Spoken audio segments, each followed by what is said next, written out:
여러분 반갑습니다. 이 대구에서 올라오는 길인데요. 시간을 이렇게 늦게 이렇게 오게 돼서 죄송하고요. 여러분 만나 뵙게 되니까 제 말씀 드리기 전에 우선 몇 가지 인사부터 좀 드리고 싶습니다. 이곳 평택의 우리 당원 여러분들 정말 고맙습니다. 지난 대선 때 제가 표를 조금밖에 못 얻어가지고 여러분들 많이 실망하셨을 것 같은데 그 표가 이 자리에 계신 여러분들께서 많이 노력을 해주셔서 그나마 그 표라도 얻을 수 있었던 것 같습니다. 대선 끝나고 여러 달이 지났습니다만은 제가 아직 인사도 제대로 못 드린 것 같은데 오늘 이곳 평택을에 우리 당원 여러분들 드린 김에 정말 고맙다는 말씀드립니다.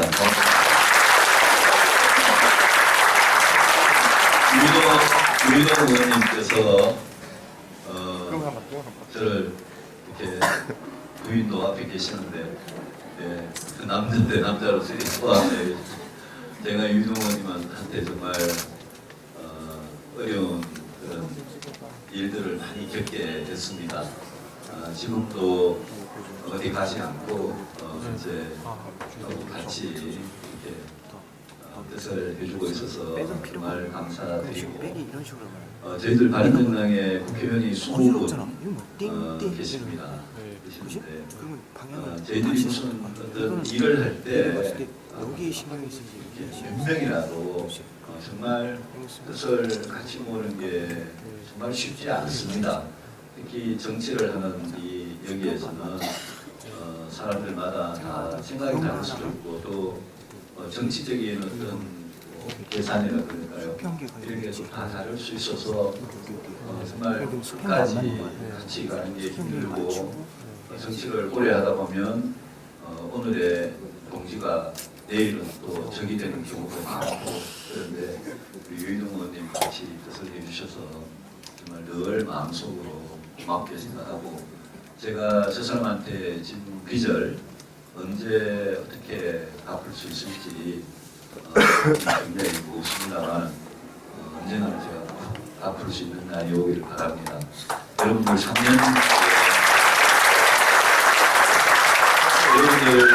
3년 뒤에 정확하게는 한 2년 8개월 정도 뒤에 이곳에서 우리 유희동 의원님 꼭 삼선 국회의원 되시도록 도와주시고요. 저도 제가 그때 뭐가 어떻게 됐을지 저는 하루 앞을 잘 예측하기 힘듭니다만 제가 어디에 있든 제가 유희동 의원님 삼선 국회의원 만들도록 여기 평택에 와서 정말 열심히 하겠습니다. 이곳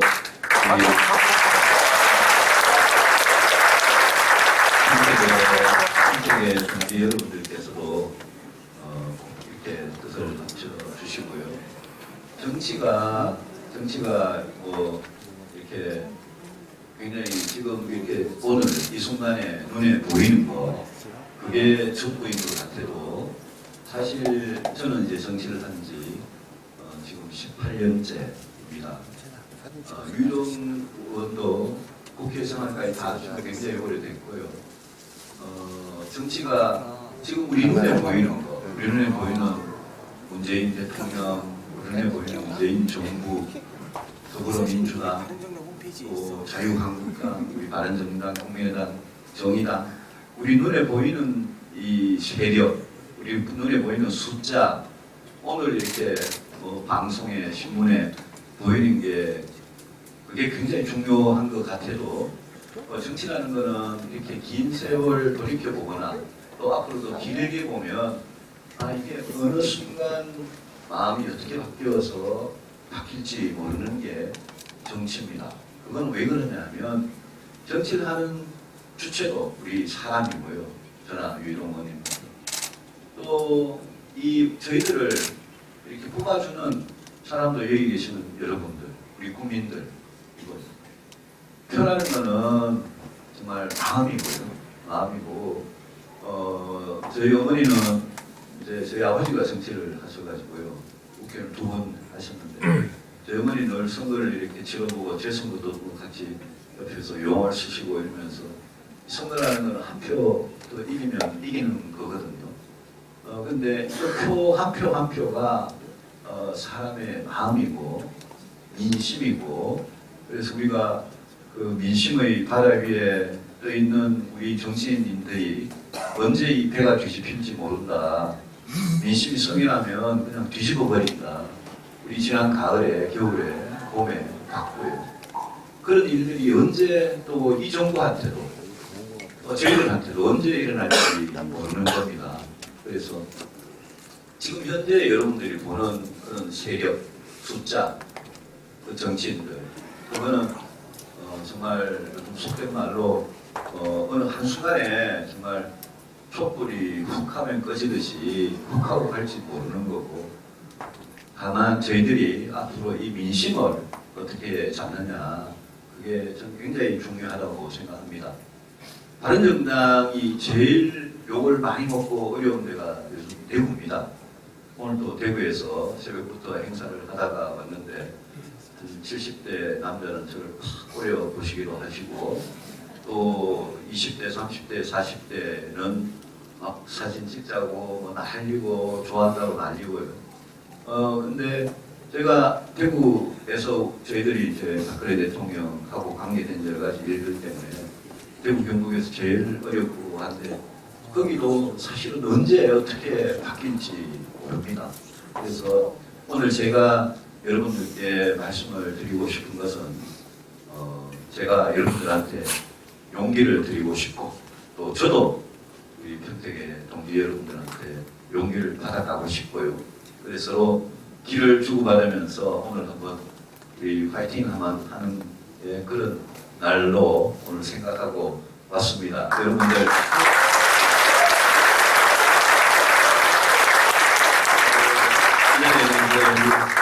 위원장님 오 계시고, 우리 의원님도 의원님도 오시고, 우리 경기도당의 식구들하고 홍철호 위원장님도 왔다 가셨고요. 우리 대부분 이제 우리 여기 평택에 남은 동지들이고, 서울서 또 외지에서 오신 분들도 좀 계시는 것 같아요. 여러분들한테 오늘 제가 그냥 솔직하게 그동안 느낀 거, 또 앞으로 가고 이런 거 말씀드리고, 조금 있다가 아마 서로 대화를 하는 시간이 있을 테니까 여러분들 저 본 김에 저한테 꼭 해주시고 싶은 말씀, 궁금했던 거, 그런 거 자유롭게 솔직하게 말씀해 주시면 제가 충분히 듣고 가겠습니다. 1월 24일 날 저희들 바른정당 창당을 했습니다. 그러니까 이제 오늘이 23일이죠. 그러니까 딱 8개월 지났는데, 8개월밖에 안 지났는데 돌이켜보니까 뭐 엄청나게 오랫동안 세월이 지난 것 같은 느낌도 들고요. 창당하고 우리 나경필 지사하고 저하고 경선을 해서 제가 이제 후보가 되고, 그리고 이제 대선을 치르고요. 그리고 이제 문재인 정부가 탄생한 지 이제 4개월하고 얼마 좀 지났습니다. 우리 바른정당이 처음에 생길 때, 그때 왜 생겼는지에 대해서 한번 여러분들 같이 생각해 봤으면 좋겠습니다. 작년에 최순실 사태 터지고 탄핵하고 이제 창당하고 이 과정에서, 그때 우리가 지금 여러분들 보수가 뭔지에 대해서 우리 각자 생각이 다 했습니다. 다 했는데 어쨌든 대한민국 보수는 지금은 거의 몰락한 상태가 됐습니다. 단순히 최순실 사태 때문에, 대통령 탄핵 때문에 저희들이 만약 새누리당을 박차고 나와서 새로운 당을 만들었으면, 만약 그게 이유였다면 그냥 단순히 생각해서 이제 지금 홍준표 대표하고 자유한국당이 우리 박근혜 전 대통령을 출당을 시킨다 그러고, 친박 중에 제일 상징적인 두 분을 이렇게 제명을 시킨다 이러고 있지 않습니까? 아직 이제 좀 봐야 알겠습니다. 단순히 그런 문제 때문에 대통령과 주변 그 몇 사람, 그런 분들이 그 당에 계신다고 저희들이 탈당을 하고 그 겨울에 나와가지고 새로운 당을 만들고 그랬으면 그러면 홍준표 대표가 이번에 출당시키고 하면 저희들은 그냥 두말 안 하고 붓대 쏴가지고 들어가면 됩니다. 왜냐하면 그것 때문에 탈당했으면 그 조건이 해소되면 들어가면 되는 건데요. 그런데 저는 또 우리 유동 의원님은 우리 또 많은 동지들은 사실은 그것 때문에 그랬던 건 아닙니다. 곰곰이 생각해 보면 이렇게 보수가 몰락하게 된 원인이 그 근본적인 원인이 어디 있었냐. 그동안 보수가 잘못해가지고 많은 국민들께서 당신들 보수 그때 그런 식으로 하면 우리는 절대 당신들을 더 이상 지지해 줄 수 없다라는 게 계속 차곡차곡 쌓여왔습니다. 그게 아주 오래전부터 쌓여온 측면도 있고요. 김대중 노무현 정권 지나고 나서 이명박 박근혜 정부가 5년 플러스 4년에서 9년을 했는데 그 9년 동안 차곡차곡 쌓여왔던 것도 있습니다. 그래서 제가 보기에는 저는 아주 오래전부터 그런 걱정을 많이 했습니다. 그게 이명박 정부 때였습니다. 저는 야당을 한 8년 하다가 이명박 대통령 당선되고 이제 여당이 됐는데요. 여당이 되고 나서 우리가 이렇게밖에 못하려고 그렇게 정권을 잡으려고 발버둥을 쳤냐 그런 자괴감이 굉장히 들었습니다.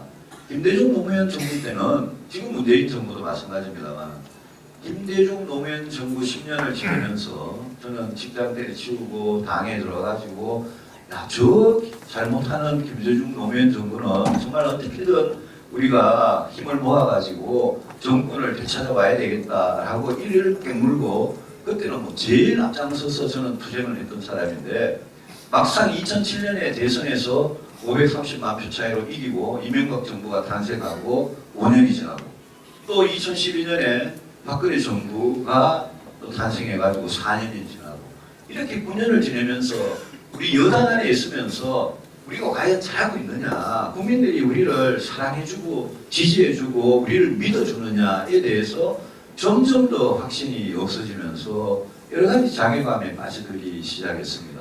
그래서 저는 사실은 상당히 오래전부터 노골적으로 그렇게 한 거는 한 2010년, 11년부터입니다만 상당히 오래전부터 보수 좀 바꾸자라고 당안에서 굉장히 주장을 많이 해봤습니다. 어떻게 바꾸느냐? 그냥 굉장히 단순합니다.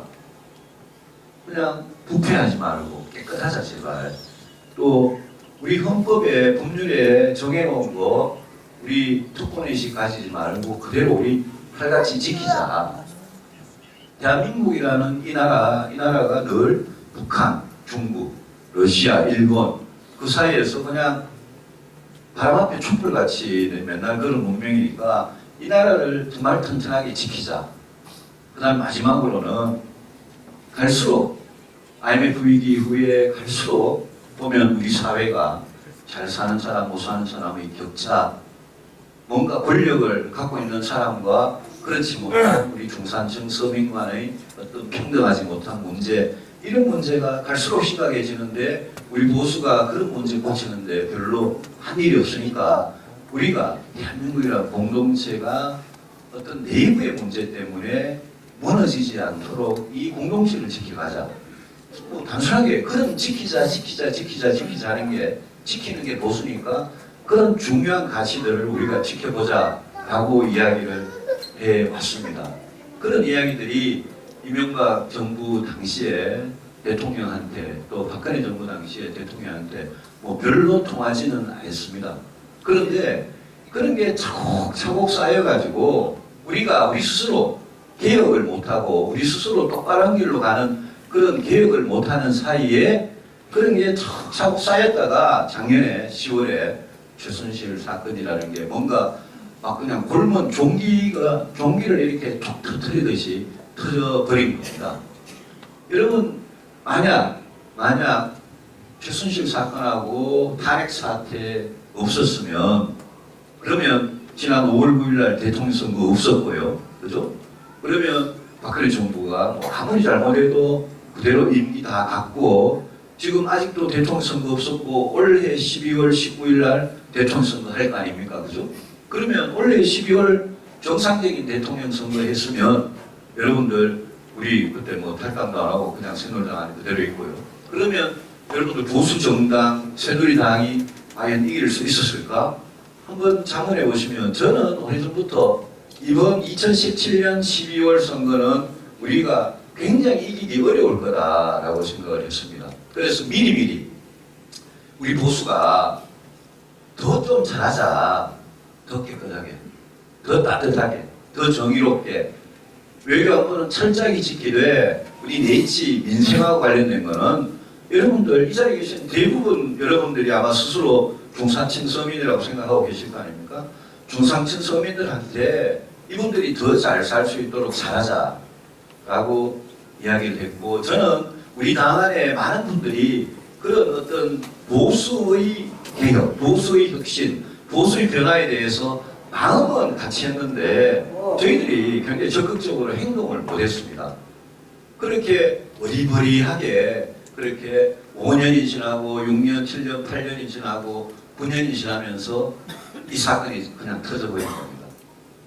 그래서 저희들이 이렇게 뛰쳐나와서 지금 당원이 7만 명밖에 안 되는 이 작은 정당을 어렵게 하면서 지금 국회의원 배지 숫자가 딱 20인데 20명 있는데 한 분이 뛰쳐나가면 원내 교섭단체에서 무너지고 국고보조금도 확 줄어들고 그런 아슬아슬한 상태를 지금 유지를 하고 있는데 굉장히 어려운 상태에서 우리 하지만 저는 이 자리에서 동지 여러분들하고 꼭 하나 확인을 하고 다짐을 하고 싶은 거는 저는 여러분들 어떻게 생각하십니까?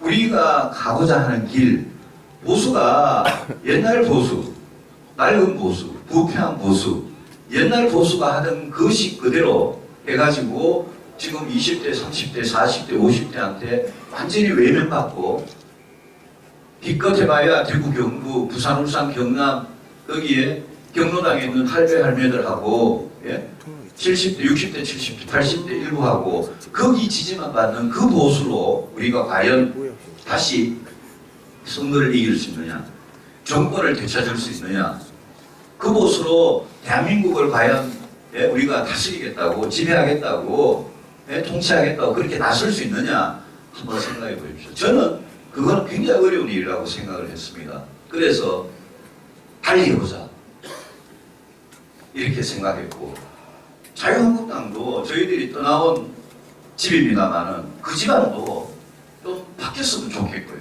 그 집안도 좀 제대로 각성하고 반성하고 새로운 길로 나섰으면 좋겠고요. 거기가 그렇게 하면 못합칠 이유가 없고요.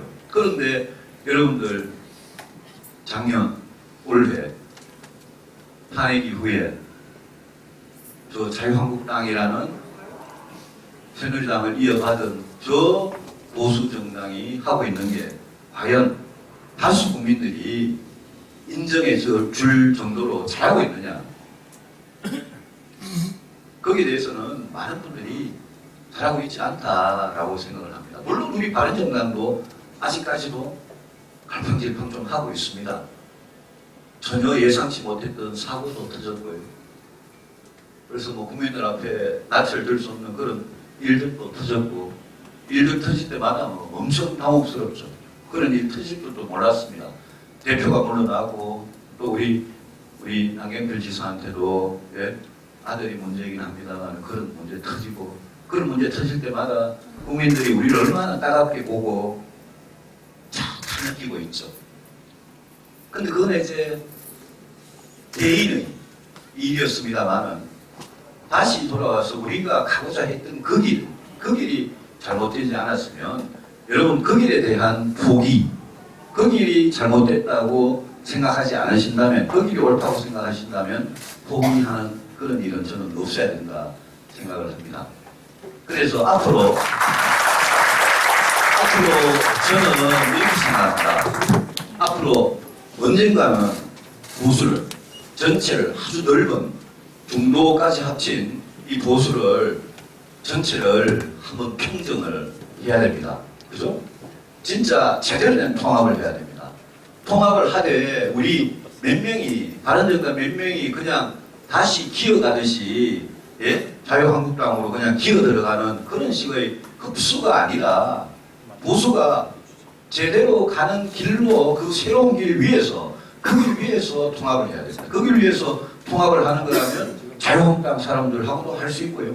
그 사람들이 그 새로운 길에 동의하고 합의하고 약속하고 행동을 같이 할 수 있다면 그 길 위해서 합치는 겁니다.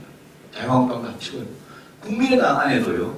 국민의당이 호남 지역구 국회의원이 23분, 비례가 13분, 또 수도권 의원이 4분 이렇게 40명이 있는데 국민의당 안에도 호남 지역주의에 대해서 아주 반성하고 지긋지긋하게 생각하고 정말 보수가 가야 될, 그 사람들은 중도라고 이야기합니다만 중도가 가야 될 그런 새로운 길에 대해서 아주 의식을 갖고 계신 분들이 있거든요. 그런 분들하고 같이 하는 겁니다.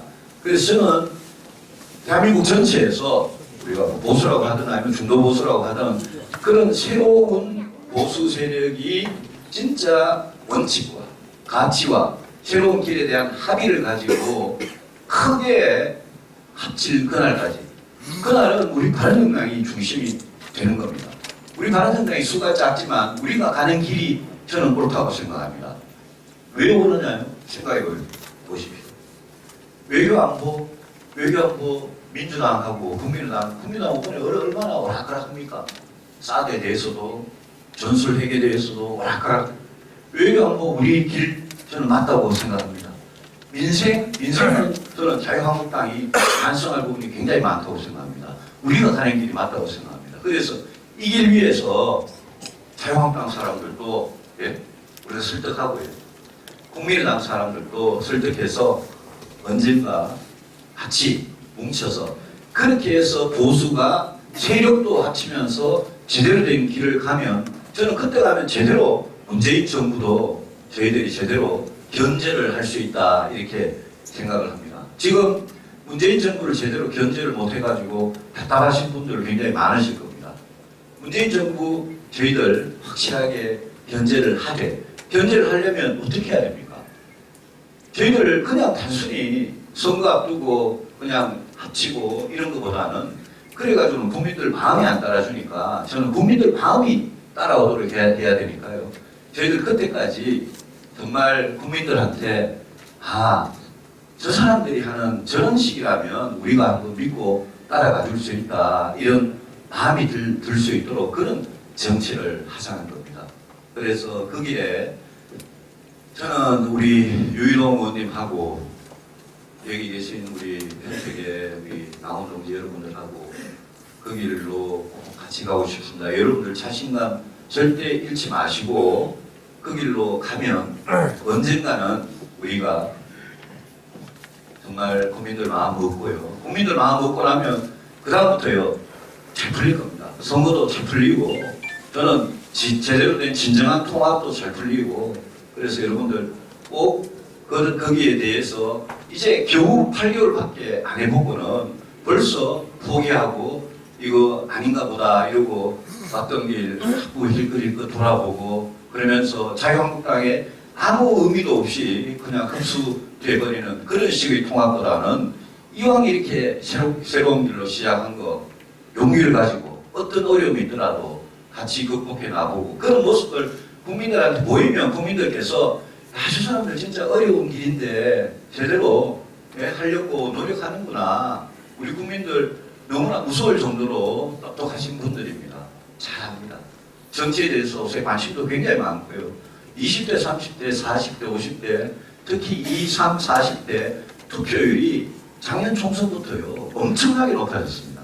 그래서 그 위에 더 나이 든 연령층 못지않게 투표율이 거의 비슷합니다. 이번 대선도 그랬고요. 그리고 우리 한번 아주 넓은 영토에서 보수가 바뀌어가지고 대한민국이 진짜 바뀌는 그런 꿈, 그런 희망을 이 자리에 계신 여러분들이 만들어 주셔야 됩니다. 저도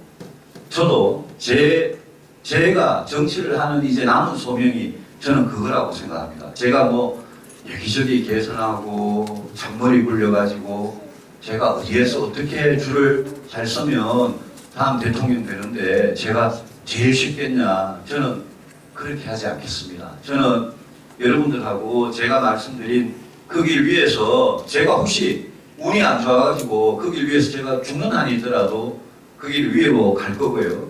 제가 뭐 정치적으로 잘못돼가지고 죽어도 그럼 누군가 또 그 길로 가는 거고요. 그러면서 우리 세상이, 이 나라가, 정치가 변하게 되는 겁니다. 그래서 우리 그 길로 갈 때 우리한테 꿈이 있고 기회가 오는 거지, 그 길 쉽게 포기하고요. 다시 말씀드려서 옛날에 낡은 보수가 했던 그 방식, 그게 그리워서 그 시절로 만약 우리가 돌아가가지고 단순히 맨날 그냥 상대방 비난하고 이러면서 우리 스스로 득점하는 거, 그런 활동 못하면 우리한테 희망이 없을 겁니다. 평택의 우리 동지 여러분, 꼭 그 길로 같이 가 주시기를 부탁 말씀드리고, 제 말씀은 이 정도로 줄이고 여러분들하고 이제 대화의 시간을 갖도록 하겠습니다. 고맙습니다.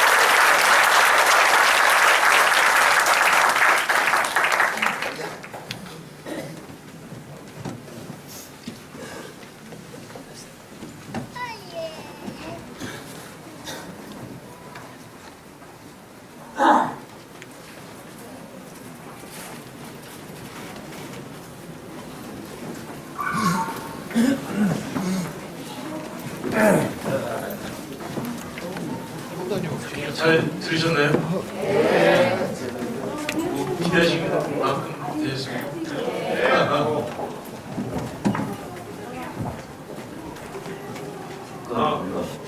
그 대표님께서 하셨던 말씀 중에 저희 당원 여러분들이 좋아하시는 말씀만 골라가지고 큰 글씨로 이렇게 당원들께서 누가 이거 하신 겁니까? 캘리그라피 하신 분이 계시나 봐요. 네. 아유, 고맙습니다. 예, 고맙습니다. 예.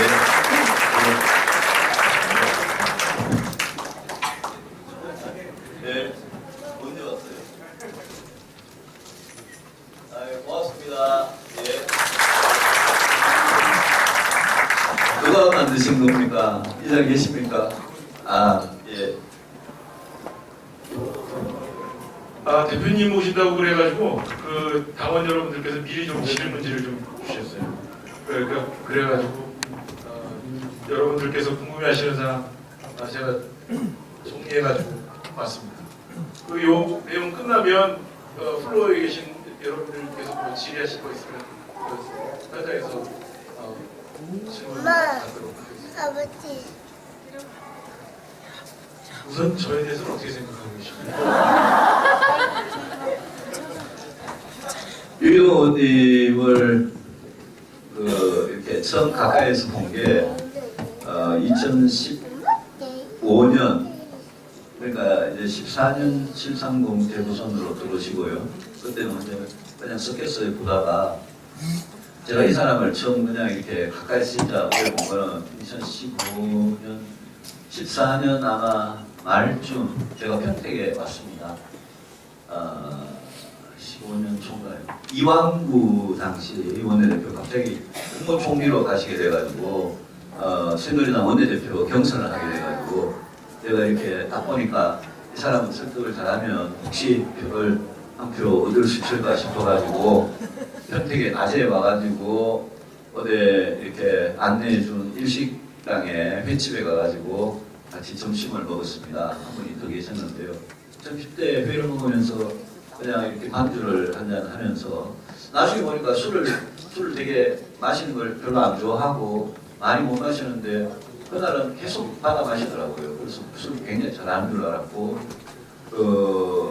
얼굴이 그때도 좀 이제 약간 시커머가지고 저분 어떤 분인가 이래저래 뭐 이렇게 뭐 뒷조사를 열심히 한 것도 아니고 와서 그날 식사를 같이 하면서 받은 인상, 그게 사실은 지금까지 그대로 남아 있습니다. 그날 제가 본 유희동과 지금 제가 알고 지금 유희동과 거의 차이가 없습니다. 이거는 뭐라 그럴까요? 제가 아까 뭐 그런 우리 갈 길 가자 이런 말씀 드렸는데 그 길에 같이 가실 수 있는 분이라고 저는 생각을 하고 저도 어디 가면 괜히 뭐 안경 끼고 공부만 잘하는 친구같이 보인다 이런 모범생같이 보인다는 이야기 많이 듣는데 저는 굉장히 순하게 봤는데 보기보다 속이 되게 강하고 그런 사람으로 점차 알아가고 있습니다. 뭐 마음에 드는 건 모르겠네요. 네, 간단하게 인사말로 여쭌 건데 너무 길고 장황하게 말씀하셔가지고 그 대선 운동 기간 중에 훈훈한 남매 사진을 봤는데요. 따님은 잘 계신지? 우리 다른 뭐 김부경 의원이라고 있는데 그분 다른 탤런트인데요. 저희 딸은 그냥 학생이었는데 작년에 제가 무소속 공천 받고 이렇게 선거를 어릴 때 대구에서 하다 보니까 무소속 공천이 아니죠.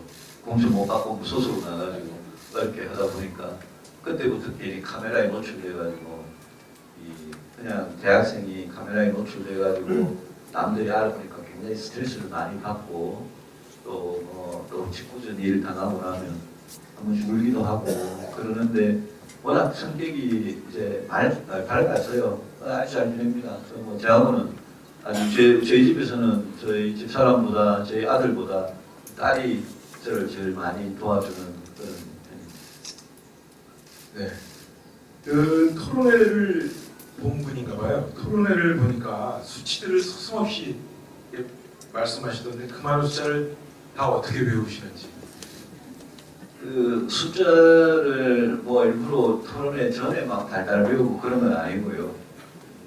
평소에 경제든 국방이든 뭐 복지나 이런 거든 평소에 저 숫자는 되게 중요하다라고 생각되면 몇 번 여러 번 이렇게 들여다보다가 외워지는 경우도 있고요. 저는 숫자라는 게 뭐 의미 없는 숫자보다 이렇게 굉장히 중요한 숫자는 저는 굉장히 그 숫자 자체가 굉장히 중요하다고 생각해서 많이 아는 편입니다. 그래서 아마 다른 대선 후보들보다는 숫자에는 좀 더 아마 이렇게 많이 알았을지 모르고요. 제가 이렇게 보니까 문재인 대통령 숫자를 잘 모르더라고요. 숫자에 별로 관심이 없는 것 같아서 제가 토론 시간만 많이 주어지면 표가 좀 더 나왔을 것 같은데. 근데 뭐 숫자 자체가 그렇게 중요한 건 아닌데요. 굉장히 우리 이렇게 국가의 모든 분야에 중요한 그런 숫자는 좀 알고 있는 게 저는 좋다고 생각합니다. 최근에 말씀드린 부정입니다 이제. 최근에 스트레스를 많이 받으실 텐데 상황이요. 평소에 그 스트레스를 어떻게 푸시는지. 스트레스가 진짜 많을 때는 사실 그게 건강에 별로 안 좋은데 화술을 절대 먹지 마라 그러는데요. 소주 한 잔 먹을 때가 있고 집에서는 술을 거의 안 먹습니다. 누구 친한 친구든 유유성무에는 하여튼 소주를 한 잔 먹을 때 운동은 거의 못 하고요. 저는 2015년에 원내대표 선거 나가고 그때부터는 이제까지 거의 한 번도 못 쉬어본 것 같아가지고 특히 최근에 조금 스트레스 많습니다. 제가 그 이형 대표 사건이나 남경필 지사 사건 같은 거는 전화 유의연이나 전혀 저희들이 정말 예상을 못하고 충격을 받고 이래서 또 그것 때문에 당 안에 이렇게 결속이라 그럴까요? 우리 당의 단합, 결속 이런 게 조금 자꾸 이렇게 약해지고 있는 듯한 느낌이 들고 그래서 제가 이 당의 앞날에 대해서 제가 사실 이 성격이 굉장히 낙천적인데 의전에서는 스트레스 거의 안 받는 그런 편인데 옆에서 누가 대놓고 육두문자를 욕을 해도 저는 아주 대단한 편, 진짜 대단한 편인데 요즘은 조금 당의 앞날이 걱정이 좀 됩니다. 그래서 요즘 저는 이게 머리만 딱 눕히면 자는데 요즘 조금 잠안 오는 게 이런 거구나라는 거 좀 처음 당 일 때문에 당 미래 때문에 잠을 못 주무신다고 해서 관련된 질문인데요.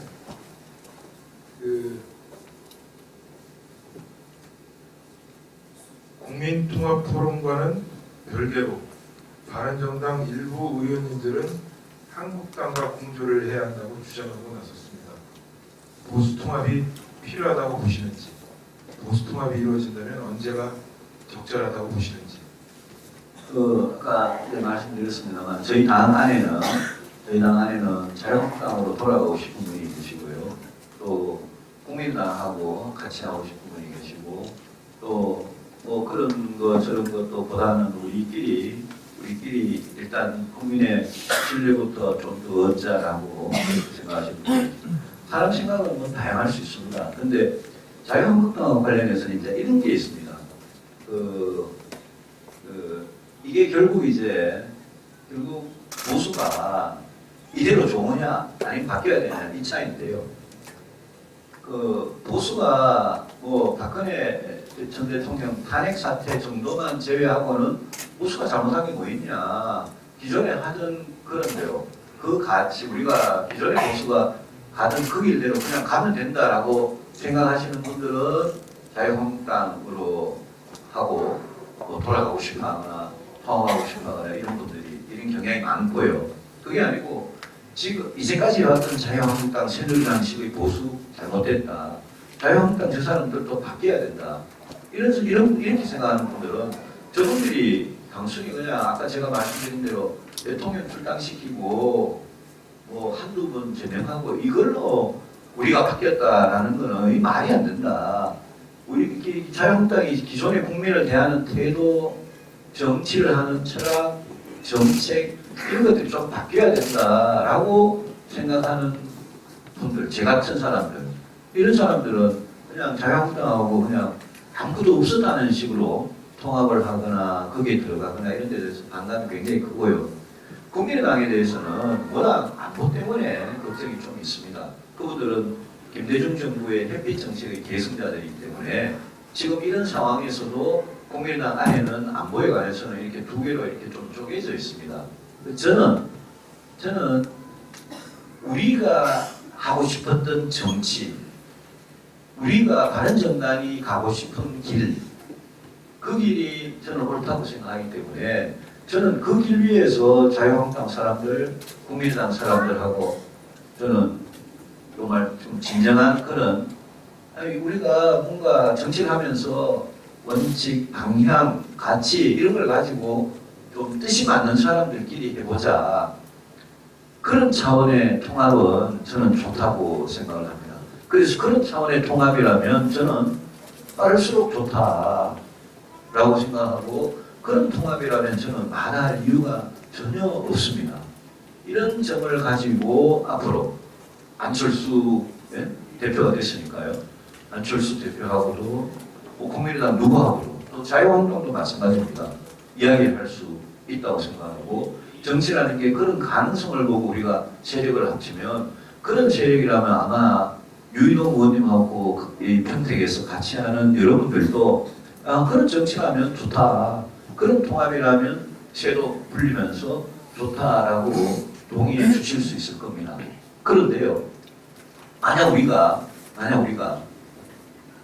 이번에 제가 220만 8,771표 얻었지만 저를 찍어주신 분들은 제가 안 되는 줄 알고 찍어주신 거거든요. 저는 이렇게 선거하면서 그 한 표 한 표가 이렇게 소중하고 고맙구나라는 걸 알고요. 제가 이렇게 전국을 다니면서 저를 찍었다라고 말해주시는 분하고요. 요즘 사람들 굉장히 솔직하세요. 저를 딱 만나면 찍었다라는 사람은 아주 씩씩하게 찍었다라고 자랑하시고요. 오늘 아침에도 수서역에서 아침 새벽에 6시에 한 70대 청소하는 아주머니가 저를 보더니 막 괴성을 지르면서 부끄러워 죽는 줄 알았습니다. 자기 찍었다고. 근데 찍고 나서 주변에 할머니들한테 욕 바가지로 듣습니다. 그 주변에 저를 찍은 할머니들이 안 계셔가지고. 근데 저를 안 찍었어도 찍고 싶었는데 홍준표 될까봐 문재인 찍었다는 분. 아니면 문재인 될까봐 홍준표 찍었다는 분. 이런 분도 이제 저 계시는데요. 제가 말씀드리고 싶은 거는 저희들이 지금 원칙 없이 이제까지 국민들한테 이야기했던 거 그런 거 다 그냥 쓰레기통에 버려버리고 만약 우리 그냥 아무것도 없었다 아무 일도 없었다는 듯이 자유한국당에 돌아간다 그러면 그 220만 표와 제가 좋긴 좋은데, 바른정당이 좋긴 좋은데 안 찍었지만 호감을 갖고 계시는 분들, 그분들은 저는 다 떨어져 나간다고 생각합니다. 그러니까 보수가 이걸 넓히는 게 아니라 그냥 자유한국당 지금 지지도 10% 15%밖에 안 되는 그 지지도 안에 그냥 다 들어가가지고 우리는 DK 일부, 부산, 울산, 경남 일부, 70대, 80대 일부 그분들 표밖에 없는 그런 보수로 가게 됩니다. 여러분 그래 되면 보수가 재집권을 하는 것은 갈수록 더 멀어집니다. 보수가 더 세력을 넓히고 더 국민들한테 사랑을 받는 그런 노력을 해야지 지금 자유한국당 하는 그 식으로 다들 돌아가 버리면 저는 그거는 마이너스 정치입니다 오히려. 그래서 자꾸 우리 보고 뭐 분열이었더니 이런 말씀하시는데 그런 말씀하실 게 아니라 저는 자유한국당한테 아주 당당하게 이야기를 합니다. 당신들 바뀌어야 된다. 당신들 그렇게 구태스럽고 막말이나 하고 국민들 혐오하게 그렇게 만드는 그런 정치 가지고 어떻게 앞으로 국민들을 설득하게 하려고 그러느냐. 그래서 우리 20석밖에 안 되지만 저는 자유한국당의 107석이 전혀 겁나지 않습니다.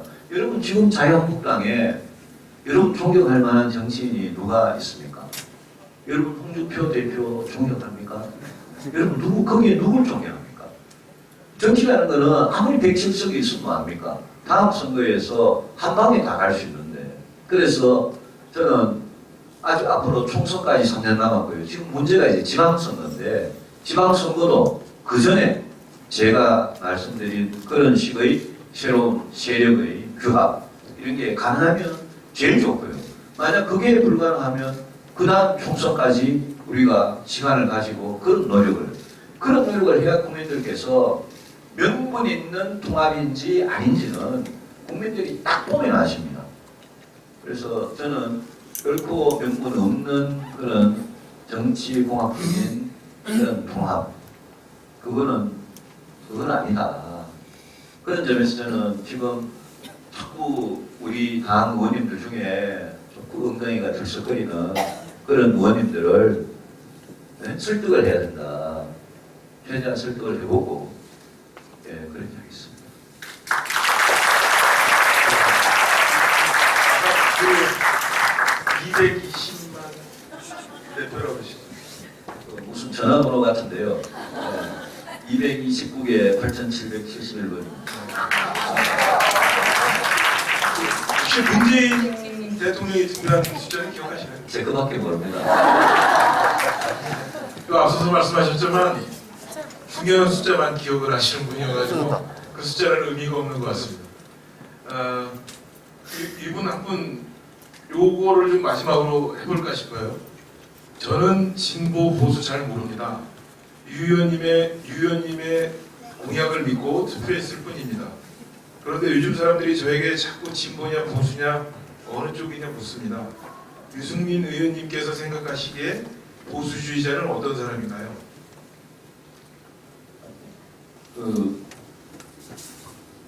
보수 진보를 설명하기가 굉장히 쉽지 않습니다. 나라마다 다 다르거든요. 근데 이제 사람의 성격이나 성정이나 이런 걸로 봐서는 진보주의자들은 굉장히 이상주의자들이고 사람이 마음만 먹으면 못할 게 없다라고 사람의 이성을 굉장히 믿고요. 그래서 그 사람들은 하는 것마다 굉장히 용감하고 과감한데 그 대신에 현실적으로 그게 현실 가능성 같은 거는 굉장히 약하고 또 질러놓고 나서 아니면 그만이라는 식으로 책임감도 굉장히 약합니다. 보수라는 사람들은 우리가 갖고 있는 관습, 전통, 가치 이런 것 중에 좋은 거는 절대 버리지 않고 그렇지만 세상은 점진적으로 단계적으로 이렇게 변해나가야 된다라고 생각을 합니다. 프랑스 대혁명이 1789년에 있었는데 우리는 사회 시간에 프랑스 대혁명 이러면 바스티유 감옥을 파괴하고 온갖 나쁜 왕들을 목을 치고 그래가지고 프랑스가 한 단계 진전이 됐다고 이렇게 생각하는데 영국에서는 프랑스 대혁명 이후에 프랑스에서 온갖 좋은 전통과 관습과 제도까지도 전부 다 파괴되는 걸 보고 영국 사람들이 저런 혁명을 피하려면 우리가 평소에 개혁을 잘해야 된다. 이렇게 영국은 그 길로 가고요. 프랑스는 혁명을 했습니다. 근데 지금 한국에서 만약 혁명적인, 진짜 혁명적으로 모든 걸 기존 질서를 적폐청산이라고 그러잖아요. 기존 걸 모든 걸 파괴하는 그런 식으로 가면 저는 사회가 굉장히 위험해질 수도 있다고. 그래서 보수주의자 중에 제대로 된 보수는 끊임없이 문제를 고쳐나가면서 그런 파괴적인 혁명이 일어나지 않도록, 그게 우리 자신을 부수지 않도록 노력하는 사람 정도로 저는 생각을 하고요. 그런 점에서 보수가 전혀 개혁을 안 한다. 그런 거는 저는 그거는 개혁을 안 하는 보수, 타락하고 부패한 옛날의 정치에 젖어 있는 보수는 그거는 수구죠, 수구고 그걸 뭐 꿀보수라 그러기도 하는데 그런 수구적인 보수는 우리가 이제 버리고 이제 우리 이 시대에 필요한 문제를 해결해 나가되 문재인 대통령 같이 민주당 같이 뭐 하루에 10조, 20조 드는 정책을 발표를 매번 해놓고 우리 국민들한테 기대감은 이만큼 올려놓고 5년 안에 그걸 할 돈은 없어가지고 결국은 부도수표 날 이런 식의 무책임한 그런 개혁은 아닌 그런 건데요. 이렇게 설명하고 나니까 벌써 얼마나 장황합니까? 이 보수 진보가 뭐냐? 나는 보수적이냐? 나는 진보주의자냐? 그거 참 쉽지 않은데요. 그래도 사람 마음속에 그거는 있긴 합니다. 있긴 한데 보수 진보를 그렇게 구분하는 것 자체가 괜히 정치인들이 그러는 거 아니냐. 일반 국민들은 매일매일 살아가는데 보수 진보가 뭐냐, 그게 무슨 소용이냐 이렇게 반문하시는 분도 일리가 있다고 생각하고요. 다만 북한 핵 문제든 여러분 세금 문제든 복지든 경제든 어느 정당의 어떤 정치 세력이 좀 뭔가 책임감 있게 현실 가능성 있게 세상을 고쳐나가는 더 나은 세상을 만들어 나가는지 그거를 국민들께서 좀 유심히 봐주시면 그러면 우리가 그런 점에서 다른 정당이 좀 보수 진보 뭐 그걸 앞세우기보다 그런 걸 노리고 이분도 아마 공약을 보고 괜찮게 생각하셨다는 그런 말씀을 하시는데요. 저희들 공약이 약간 그런 쪽으로 맞춰 있었습니다. 안보는 확실하게 튼튼하게 지키고 민생하고 관련된 우리 먹고 사는 문제, 애들 키우는 문제, 결혼하고 집 사고 이런 문제와 관련된 거는 개혁을 하되 단계적으로 개혁하는 그런 정책이라서 저희들이 그런 점에서 자유한국당하고 국민의당이나 민주당하고 다른 그런 길에 서 있는 겁니다. 저는 이 길에 대해서 아까도 말씀드렸지만 국민의당 사람들 일부 하고 자유한국당에서 지금 눈치만 보고 그냥 거기 일단은 계시는 그분들 중에 일부 제역하고요. 이 길에 대해서 뭔가 이렇게 서로 들어놓고 이야기를 하면서 자연스럽게 뭔가 우리 바람직한 보수의 재건, 통합 이런 게 그 길 위해서 가능하지 않을까 하겠습니다. 네. 사전에 저희가 그 질문하실 내용들을 받아가지고 정리를 했는데 지금 이 많은 내용들 중에 여쭙지 않은 거는 조금 전에 있었던 그 강연 속에 내용들이 다 중복돼서 들어가 있어가지고 그건 여쭤보지 않았는데요. 혹시 여기 현장에 오셔서 꼭 내가 이 대목만큼은 여쭤보고 싶다 뭐 하시는 분들이 있으면 손 한번 들고 해주시겠습니까? 저는 시간 많습니다. 네, 저기 가운데 통로에 계신 분. 마이크.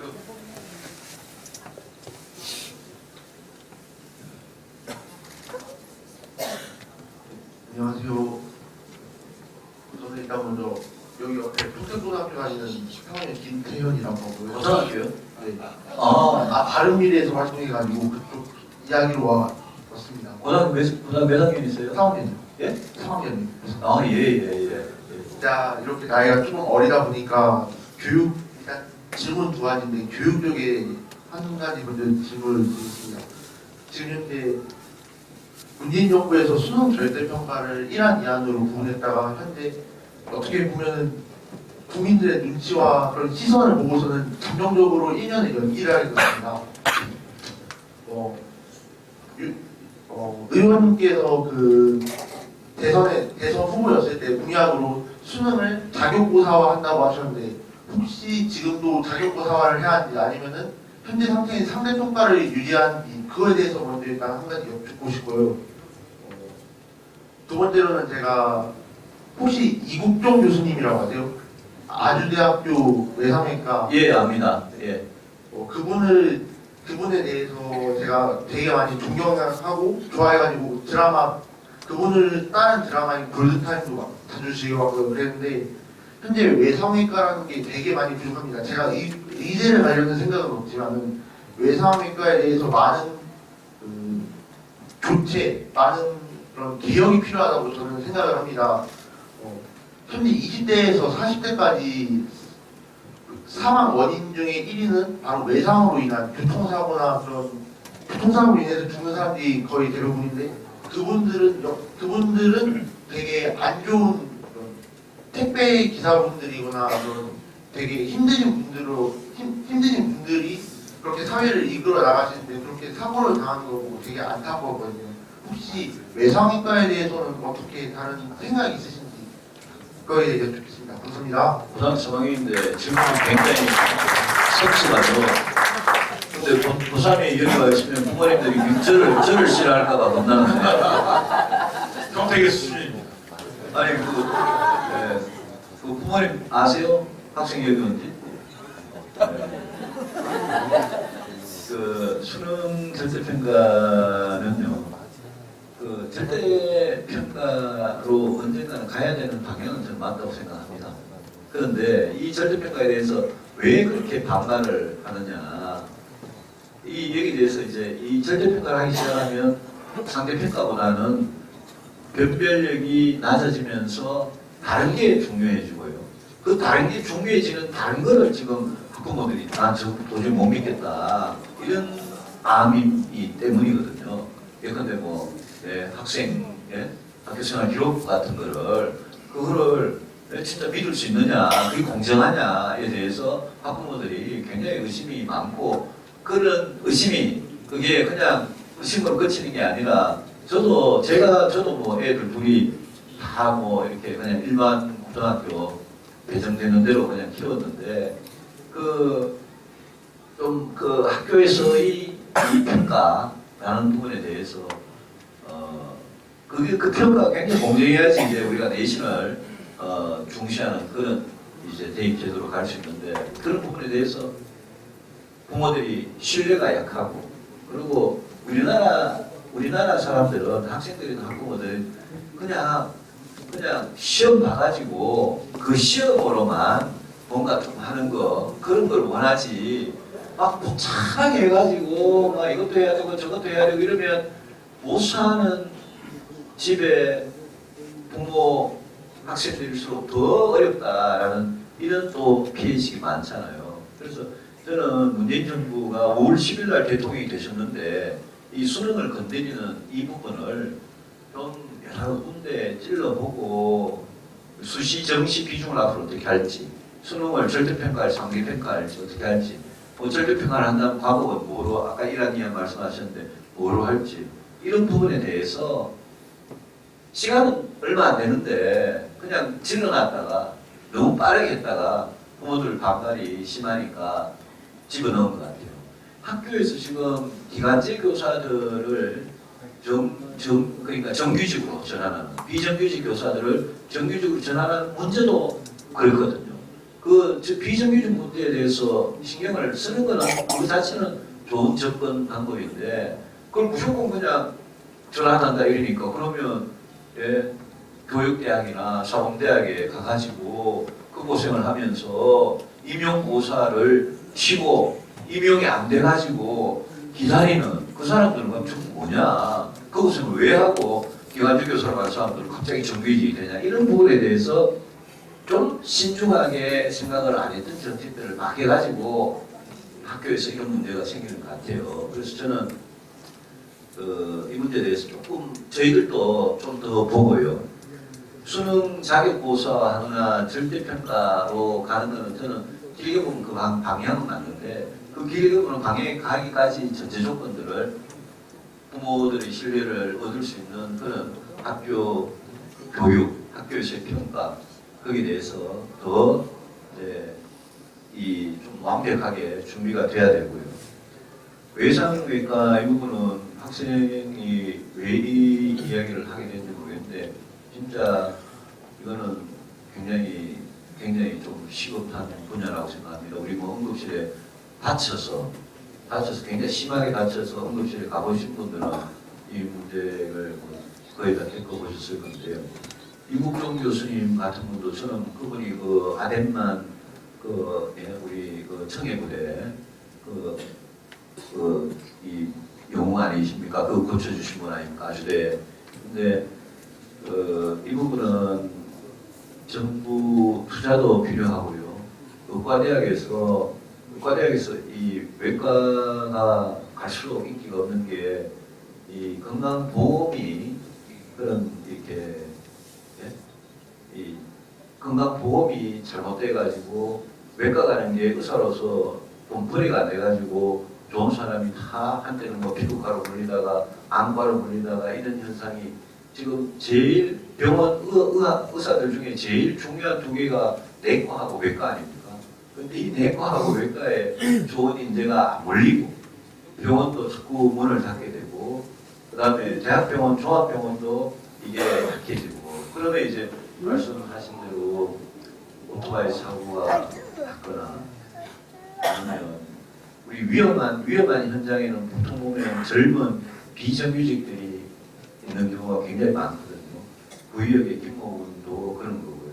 그래서 그렇게 갑자기 뭐 교통사고로 아니면 산업 현장에서 심하게 다쳐가지고 이렇게 갔을 때 빨리 응급처치가 되고 후송이 되고 응급실로 빨리 가고 거기에 좋은 의사가 기다리고 있고 이런 시스템이 안 돼 있는 부분이 많고 그냥 민간 병원뿐만 아니라 군병원도 이 부분이 굉장히 약합니다. 그래서 이 부분은 뭐 결국 정부가 두 가지밖에 없습니다. 하나는 투자를 하고 의과대학 인재를 키우고요. 그리고는 건강보험에 이렇게 잘못된 분들 우리 요즘 그 강아지들 강아지 병원 가는 거 하고 사람 치료하는 거하고 늘 그 수가 같은 거 비교하고 그러잖아요. 강아지 보험이 없으니까 그게 훨씬 비싸고 사람이 이 수가라고 건강보험 수가라는 게 형편이 없어서 그런 부분들 좀 고쳐줘야지 해결되는 문제라고 생각합니다. 근데 고3 학생이 이런 질문을 하니까 왜 하는지가 굉장히 궁금한데 하여튼 그런 문제의식을 가진 건 고맙게 생각합니다. 또 제가 대선 기간에 유승민 의원님을 계속 수행하는 역할을 맡았었는데 수행단장으로 TV토론이나 뭐 이런 각종 행사에 다니다 보면 제가 기자들하고 그런 농담을 했어요. 대표님이 이렇게 토론회 하는 거 보면서 자판기다. 질문 집어넣으면 답이 나온다라고 그래서 자판기다라고 했는데 여러분들께서 유승민 대표가 뭐 혹시 내가 이렇게 어려운 질문하면 다 못하면 어떡하지? 생각하면 안 되는데 이런 거 우려해서 뭐 질문하는 거 꺼리지 마시고요.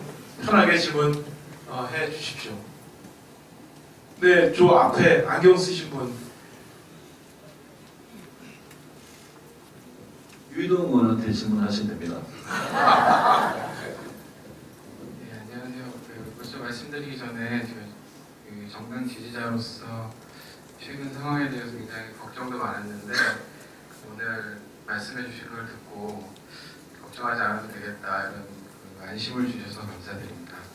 저는 지방의 작은 대학에서 근무하고 있는데요. 그래서 최근에 문재인 정부 들어서 교육부에서 그 대학의 서열화를 완화하고 지방 국립대를 살리기 위해서 지방 거점 국립대를 중심으로 그 한국대학으로 통합을 하고 그런 모든 그 학교의 이름을 이제 한국대로 통일하고 캠퍼스화시키는 그런 정책을 추진하고 방금 잘못 들었어요. 뭐로 통일한다고 그러셨어요? 한국대학으로. 한국대학. 예. 뭐 정확한 명칭인지 모르겠는데 뉴스 같은 데서 본 것 같은데 그래서 그렇게 추진하고 있는 걸로 알고 있는데 그에 대한 그 의원님의 생각이 좀 궁금하고요. 또 하나는 제가 전공이 수공학이다 보니까 요즘 그 물관리 일원화 사업, 물관리 일원화 그 정책과 그 4대강에 관심이 굉장히 많은데 지금 물관리 일원화 같은 경우는 4대강에 대한 비리를 잡기 위한 어떤 그런 정책적이라는 그런 뭐 여러 가지 의견도 많고 또 여러 가지 이제 다른 기타 이유가 많고 또 제가 이제 전공자들 제가 아는 전문가들에게 듣기로는 환경부에서 관련 사업을 추진하면서 특별한 이제 외압은 없지만 뭔가 의도는 확실하다는 그런 전문가들의 의견을 많이 듣고 있거든요. 그래서 4대강에 대한 그 의원님의 생각이나 바른정당의 정책, 물관리 일원화에 대한 단기적인 그리고 장기적으로 바른정당의 어떤 그 입장은 어떤 건지 궁금합니다. 그 지방 거점 공립대 중심으로 이렇게 통합을 한다는 그 부분은 일단 두 가지로 생각할 수 있는 것 같아요. 하나는 지방의 관점에서 저도 지방이니까요. 평택도 지방이고요. 평택도 서울과 그 인근에 비하면 여기도 지방이라고 봐야 돼요. 같은 경기도라도. 그 다음에 저는 뭐 대구 당연히 지방이라고 보고 대구보다 또 더 지방이 있죠. 더 시골이 있고요. 그 우리가 그동안 대학이 너무 많았는데요. 앞으로 어지간한 대학들, 특히 지방에 있는 대학들은 이제 학생이 모자라가지고 등록금을 뭐 어지간히 비싸게 받아가지고는 학교 운영이 안 되는 학교들이 지금 이제 막 나타나기 시작하고 있습니다. 여러분들 지금 19세, 20세 되는 군에 가야 될 남자의 숫자 이런 게 엄청나게 이제 앞으로 2020년 정도부터는 빠르게 줄어들어가지고요. 빠르게 줄어들어가지고 군대도 지금 군인 숫자, 특히 병의 숫자 때문에 지금 난리거든요. 근데 거기 대학하고 그 군대 가는 남자의 숫자하고 대학 가는 사람 숫자하고 뭐 남자 곱하기 2하면 되니까 거의 맞아들어야 되는데 지방대학은 앞으로 국가가 도와주지 않으면 앞으로 그냥 경영을 못할 그런 지경에 처할 겁니다. 특히 지방의 평택, 근데 경북의 안동, 뭐 이렇게 좀 작은 도시들 있잖아요. 작은 도시에 있는 대학들은 아마 더 심할 겁니다. 평택은 아마 경기도라서 그런데요. 호남, 영남, 강원에 있는 작은 도시에 있는 그런 대학들 굉장히 힘들게 뻔합니다. 그러면 어떻게 해야 됩니까? 그러면 정부가 뭔가 이렇게 수단을 가지고 자꾸 이렇게 묶어줄 수밖에 없습니다. 그 경영이 안 되는 대학을 그대로 내버려두면 결국은 학부모하고 학생들한테 피해가 가는 게 눈에 선하게 보이거든요. 그래서 저는 지방 거점 대학을 너무 각 시도에 하나씩 이런 식으로 하면 너무 작고요. 지방 대학 중에 튼튼하고 괜찮게 살릴 만한 대학을 중심으로 뭔가 정부가 지원 수단을 줘가지고 자꾸 뭉치게 할 수밖에 없습니다. 시골에 있는 대학들은 특히 더 그래요. 그래서 그런 점에서 저는 문재인 정부가 지방거점 국립대 중심으로 통합한다는 것은 반대는 안 하는데요. 제가 반대하는 건 이런 겁니다. 부산에 있는 부산대학, 대구에 있는 경북대학, 광주에 있는 전남대학 이런 대학을 서울대를 없애는 그 일환으로 프랑스가 말이 1대학, 2대학 이런 식으로. 그리고 서울대라는 것을 만약 없애는 그런 노력으로 서열화를 없애기 위해서 서울에 있는 공립대는 공립 1대학, 한국 1대학이라 칩시다. 부산에 있는 것은 한국 2대학. 이런 식으로 하는 데 대해서는 저는 찬성하지 않습니다. 그거는 우리가 서울대든 연대든 고대든 포스텍이든 좋은 공립대나 사립대가 있으면 그 수준이 자꾸 더 올라가도록 하고 수준이 높은 대학들이 우리 대한민국에 서울이든 지방이든 많이 생기는 게 우리 하나의 중요한 목표지. 서울대를 없애고 서울에 있는 공립대하고 지방에 있는 공립대를 아예 평준화를 해가지고 뭔가 똑같이 하나의 체계 안에 넣겠다라는 게 진보의 오래된 발상이었는데 저는 그거는 그래 되면 저는 오히려 대학 교육의 전반적인 수준이 떨어져서 그렇게 되면 아마 여러분들은 아들, 딸을 더 외국에 더 많이 보내고 싶은 생각이 결국은 들 수밖에 없을 겁니다. 그래서 그거는 좀 아닌 것 같고요. 불말이 일어나는, 저는 개인적으로 옛날에 사대강에 대해서 굉장히 비판적이었습니다. 저는 사대강을 그렇게 낙동강, 한강, 영산강, 또는 어딥니까? 금강입니다. 금강. 이렇게 사대강을 한꺼번에 하지 말고 이명박 정부 때 한 3, 4년 기간 안에 22조 원을 넣어서 한꺼번에 막 해버렸습니다. 보를 막 하고 준설을 하고 다 한꺼번에 해버렸는데 저는 처음부터 그러지 말고 그 사대강 중에 수질이 제일 안 좋은 데가 영산강하고 낙동강이었는데요. 영산강, 낙동강을 호남이, 영남이 하나씩을 한번 해보고 그게 진짜 환경으로 생태적으로 문제가 없으면 그러면 한강 쪽으로, 한강은 수질이 그래도 수수량도 풍부하고 사대강 중에서 제일 그런 강이었거든요. 그런 입장이었는데 사대강 공사를 그렇게 해버렸습니다. 근데 이제 와가지고, 그러고 나서 박근혜 정부가 지났는데 이제 와가지고 만약 문재인 정부가 사대강에 무슨 비리를 찾기 위해서 이명박 정부를 공격하기 위해서 그런 차원에서 환경부하고 국토부로 이렇게 나눠져 있는 거를 하나로 통합해가지고 만약 그런 차원에서 한다면 그거는 그 불순한 의도 때문에 결국은 성공을 못할 겁니다.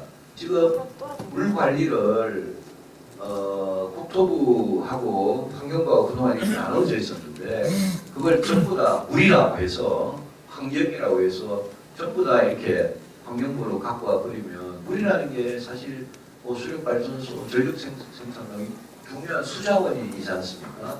그래서 환경의 측면도 있고 이거는 국토개발 측면도 분명히 있는데 그래서 그 문제는 문재인 정부가 지금 하는 게요. 하는 게 이명박 정부 때 것까지 막 이렇게 자꾸 이렇게 파면서 그거를 적폐청산이라는 그걸로 자꾸 가는데 우리 국민들이 지금 북핵 사태도 그렇고 지금 뭐 나라가 어떻게 될지 모르는 그런 진짜 위중한 일들이 여기저기 있는데 이 정부가 지금 4개월 이제 한 반 정도 지났는데 자꾸 과거를 박근혜 정부, 이명박 정부 과거를 뒤지고 하고 구속시키고 이런 것만 열심히 하고 미래에 중요한 북핵 문제나 경제 문제나 그런 문제는 능력을 보여주지 못한다면 그러면 저는 요즘 지지도가 어떻게 70%가 나오는지 잘 모르겠습니다만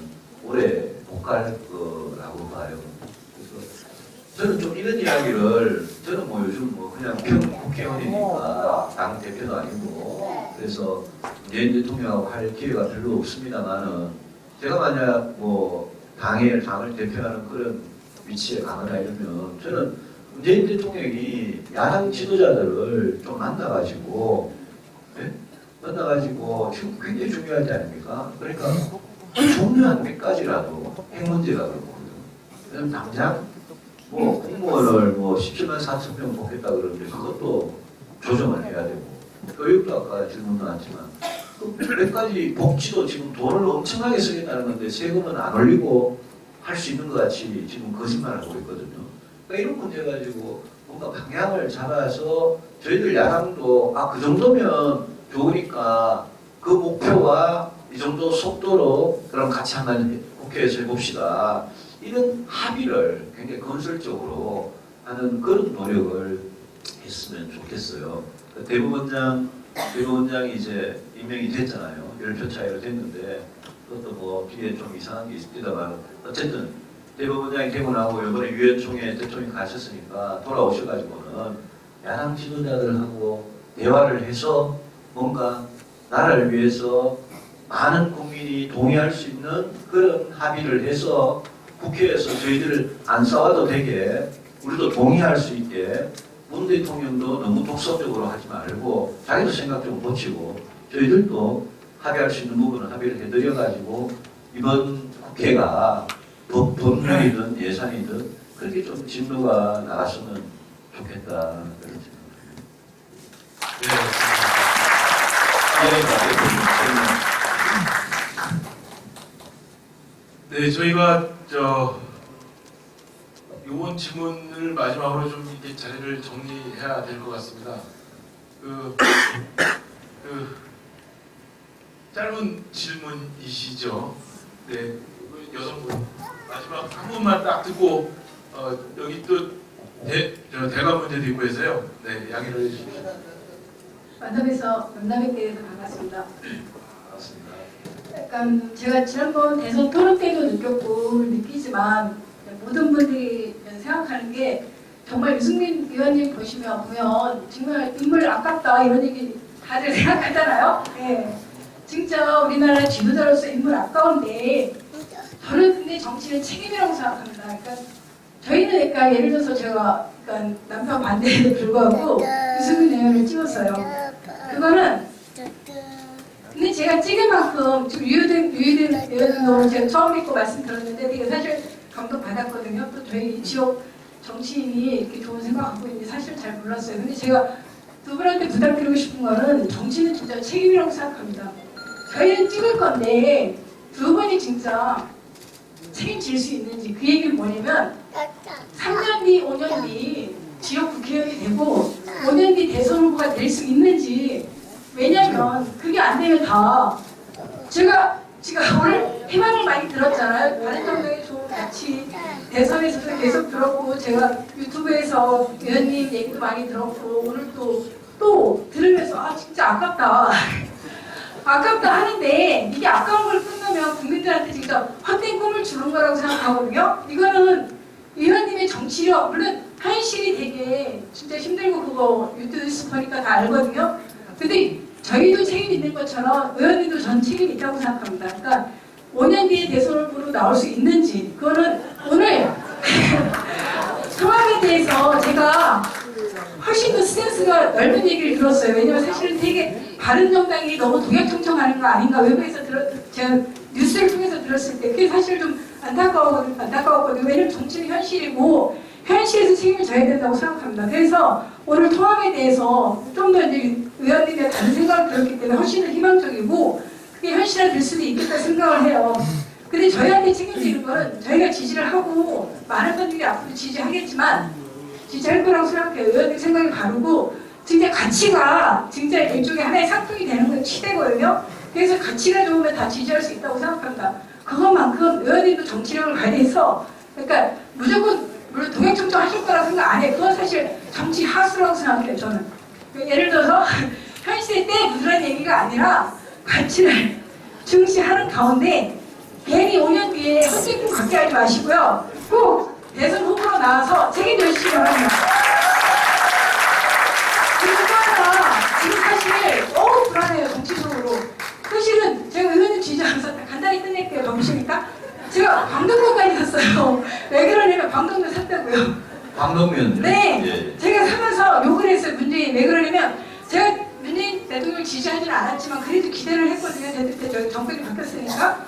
근데 너무 못하는 거예요. 그러니까 진짜 의원님 제가 지지했던 게 경제는 뭐 그러셨잖아요. 먹고 사는 문제지만 안보는 죽고 사는 문제라고 하셨잖아요. 근데 지금 너무 힘들고 기대할 때가 하나도 없어요. 홍준표 대표도 사실 자기 정치의 어떤 색깔에 따라서 안보를 너무 왔다 갔다 하는 것 같고 그게 책임지셔야 돼요. 솔직히 말해서 제가 왜 유승민 의원님이 시청 앞에 안 나가시는지 전 이해할 수가 없어요.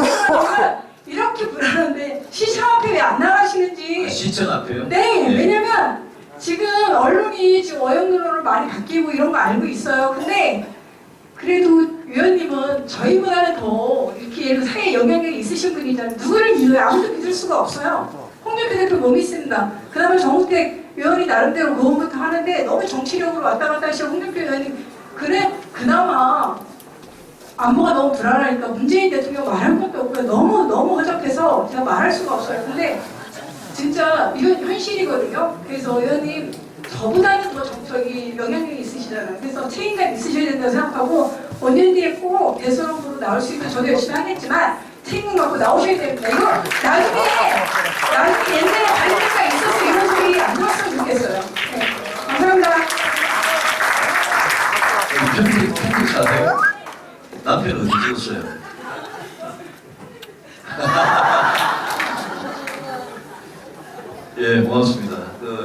뭐 이게 사실 언론이 뭐 있는 건 아니지만 그래도 뭔가 이렇게 녹화가 되고 있고 해서 공개된 자리라고 생각하고요. 그냥 좀 조심해서 말씀을 드릴게요. 이 지난 5월 9일 날 선거는 뭐 단핵과 탈당과 신당 창당과 또 후보를 냈고 그러고 나서 대선 앞두고 뭐 또 13분이 탈당을 해버렸고 그런 상황에서 이제 네 번째 4번으로 이렇게 출마했잖아요. 저는 끝까지 출마를 한 그거는 저는 잘했다고 생각합니다. 중간에 타협하지 않고 또 후보 단일화에 대한 이야기도 중간중간에 좀 있었는데 뭐 나중 기회가 되면 그걸 진실을 밝힐 때가 있겠지만 저는 후보 단일화에 관한 것도 정도를 피하고 정면 승부를 피한 적은 저는 없습니다. 다만 오히려 걱정을 하시는 분이 반대해서 안 된 거고요. 근데 다음 이제 2020 그러니까 2년이죠. 2022년 정상적일 것 같으면 2022년 3월 이 선거가 될 겁니다. 우리가 2월에 취임하면 12월에 선거하니까 5월에 취임했으니까 3월이 될 건데 그때 선거는 지난 5월 9일 날 했던 선거 같이 제가 국회 연수 네 번째 정당에서 어떻게 보면 굉장히 계란으로 바위치기식으로 무모하게 그렇게 또 하지는 않겠습니다.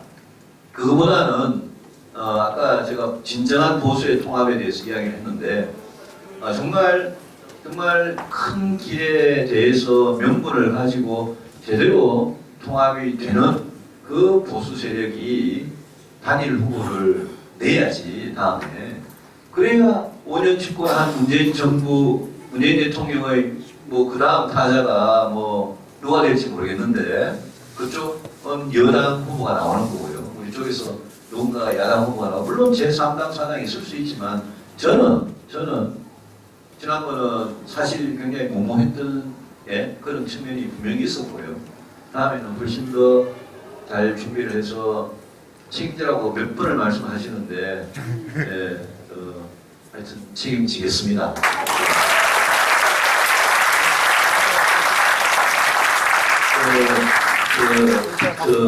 마지막으로 방독면에 대해서 말씀을 드리면 저는 아직 방독면 안 샀습니다. 그리고 저는 아직 저희 가족을 위해서 무슨 핵이나 이런 데 대한 무슨 좀 키트도 많이 인터넷에서 팔고 이러는데 제가 그걸 산다는 게 좀 아직 그런 것 같아서 저는 준비가 전혀 안 돼 있습니다만 근데 지금 상황은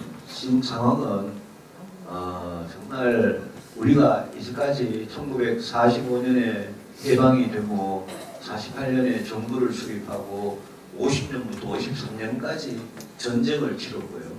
53년에 정전이 돼가지고 지금 정전이 되고 나서 지금 이제 64년이 지난 겁니다.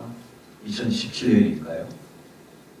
지금 지난 정전 이후에 그 64년 동안 별별 남북 간에 별별 사건이 다 있었죠.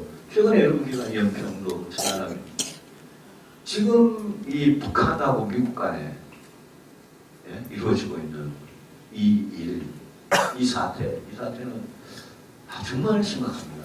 그러니까 문재인 대통령께서 기존에 대통령 되기 전에는 제대로 알 수도 없었을 거고 그 생각 다 이제 버려야 됩니다. 저희들도 마찬가지입니다. 저희들이나 저희 야당들이나 문재인 대통령이나 이 지금 북한 핵 미사일 문제가 얼마나 심각하고 미국하고 북한 사이에 미국하고 중국 사이에 지금 무슨 일이 벌어지고 있는 거 우리는 완전히 그냥 두 손 할 방법이 없어가지고 손 놓고 넋 놓고 기다리는 것 같이 이런 상황인데 만에 하나라도 우리 국민 다수가 정말 어느 날 갑자기 정말 하늘에 그냥 벼락치듯이 그런 일을 당해서는 안 되지 않겠습니까?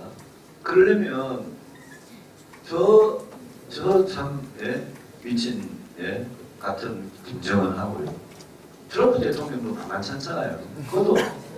그것도 진짜 예측 불가능하거든요.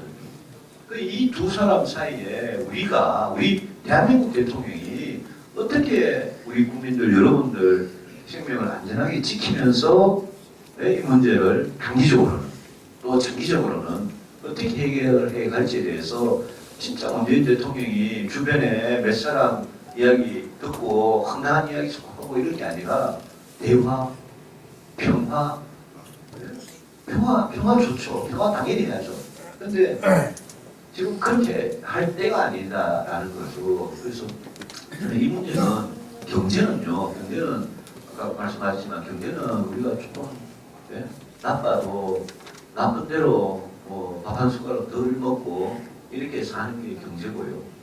안보라는 거는 특히 우리가 북한하고 지금 북한을 머리에 이고 사는 우리 안보라는 건 이거는 뭐 우리 뭐 생명을 바로 없앨 수 있는 그런 문제니까 이 문제에 대해서 진짜 심각한 상황이고 국군 통수권자는 어쨌든 그분이니까요. 우리 대통령께서 이번에 정말 하면서 돌아오시면 이런 상황에서 무슨 뭐 적폐청산이다, MBC 사장하고 싸우는 거다 그런 거는 좀 법대로 그냥 돌아가도록 맡겨놓고 대통령이 국가적으로 제일 중요한 문제, 중요성으로 따지면 뭐 지금 북한 얘기 이게 거의 99 중요한 거 아닙니까? 나머지가 1이고요. 그 얘기에 이제 좀 집중을 해가지고 여러분의 생명, 국민의 생명도 지켜가면서 이 문제도 해결하고 중국하고도 결국은 좀 풀고요. 우리 때문에 지금 트럼프 대통령은 이상하지만 한미동맹은 이상한 게 아니거든요. 한미동맹을 어떻게 지켜가면서 이 문제를 그거는 얘기에 대해서 제발 좀 집중을 해주길 바라고 시청 앞에 나가라는 것도 그런 뜻인 거 아닌가 싶습니다. 그만큼 절박한 문제이기 때문에 국회에 앉아가지고 말로만 하지 말고 정말 행동을 할 때는 행동하라는 말씀으로 제가 알아듣고 저도 저희들 시청 앞 이 문제 때문에 시청 앞이 아니라 청와대 앞에가 들어놓고 해야 되면 이거는 저희들 절대 말하지 않겠다.